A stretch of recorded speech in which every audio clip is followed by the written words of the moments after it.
Le petit Jésus, le sapin, les cadeaux, le Père Noël. Vous pensez qu'à force de célébrer Noël chaque année, les rituels et les traditions qui accompagnent cette fête n'ont plus de secrets pour vous. Et pourtant, Noël a beau être célébré le 25 décembre de chaque année depuis des siècles, il y a sûrement des choses qui vous ont échappé. Bonsoir et bienvenue à tous. Aujourd'hui dans cette nouvelle vidéo, nous allons vous amener à la découverte de 6 choses que vous ignorez sur la fête de Noël. Alors si vous êtes prêts, on commence.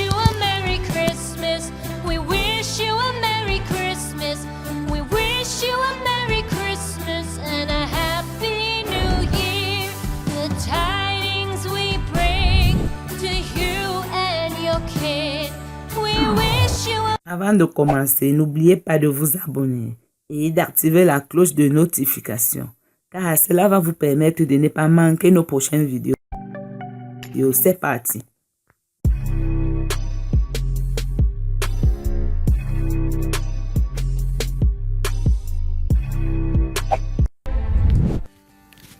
Noël, c'est une fête initialement païenne. Bien avant l'époque romaine et l'apparition du christianisme, le solstice d'hiver entre le 20 et le 22 décembre était déjà une période charnière de l'année. Après cette date, les jours rallongent. En Europe, on fêtait ainsi le retour de la lumière, du soleil et la renaissance de la nature. Comme le rappelle le site Toute l'Europe, ce n'est qu'à partir du 2e siècle après Jésus-Christ que l'Église recherche le jour précis de la naissance de Jésus-Christ. La date du 25 décembre a été fixée vers les années 300 par Rome afin de christianiser les rites issus de la culture populaire. Objectif, convertir plus facilement les populations au christianisme en se basant sur les traditions profanes. Le Père Noël est né en 1860 et son papa n'est pas Coca-Cola.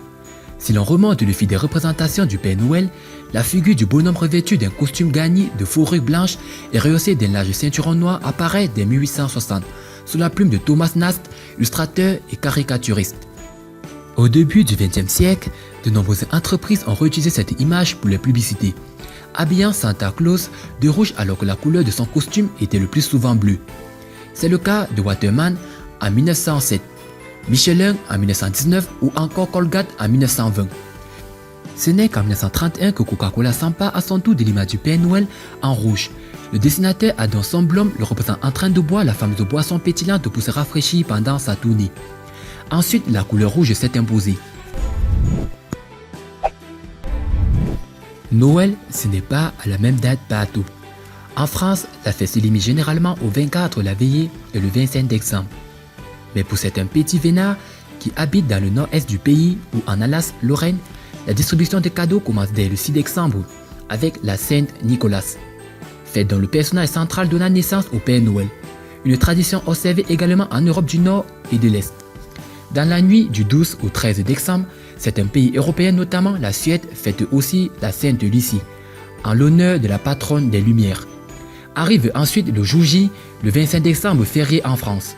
Beaucoup d'autres pays, l'Allemagne, l'Autriche, le Royaume-Uni, la Finlande, l'Italie, chôment également le 26 décembre.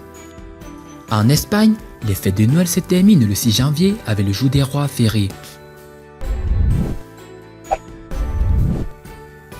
Françoise Dolto était la première secrétaire du Père Noël. Le secrétariat du Père Noël, chargé de répondre aux lettres des enfants, a été créé en France par le ministre des PTT, Jacques Marette en 1962. Il est toujours basé à Libourne en Gironde. La première carte de réponse utilisée par les secrétaires, illustrée par René Chad, a été rédigée par la sœur du ministre qui n'était autre que la pédiatre et psychanalyste Françoise Dolto. Voici sa réponse en images. Le sapin célébrait Adam et Ève. Ils sont de sortie dès début décembre. Les sapins font partie des accessoires incontournables de Noël. Et l'âge de cette tradition se compte elle aussi en siècles. Elle remonte au début du Moyen-Âge, à l'époque des pièces de théâtre, jouées devant les cathédrales durant la période de l'Avent. Y étaient représentées toutes les étapes de la création, dont le jardin d'Éden et l'arbre d'Adam et Ève, orné de pommes rouges en référence aux fruits de la tentation. Mais le premier arbre de Noël tel que nous le connaissons serait apparu en Alsace en 1521. Petit à petit, le sapin est entré dans les foyers et les boules multicolores ont pris la place des pommes. La Finlande, le pays du Père Noël. Dans les années 80, la Finlande s'est autoproclamée pays du Père Noël.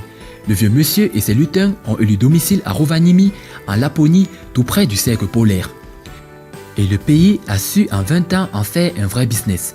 Mais comme l'explique le site web pisha.nta.com, tout a commencé en 1950, quand une cabane du Père Noël a été construite à l'occasion de la venue d'Eleanor Roosevelt, la veuve du président américain alors en visite sur le cercle polaire pour l'UNICEF.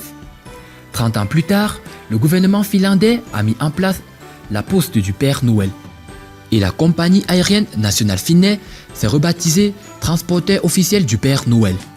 We wish you a Merry Christmas. We wish you a Merry Christmas. We wish you a Merry Christmas and a Happy New Year. The tidings we bring to you and your kid. We wish you a Merry Christmas and a Happy New Year. Now bring us some figgy pudding. Now bring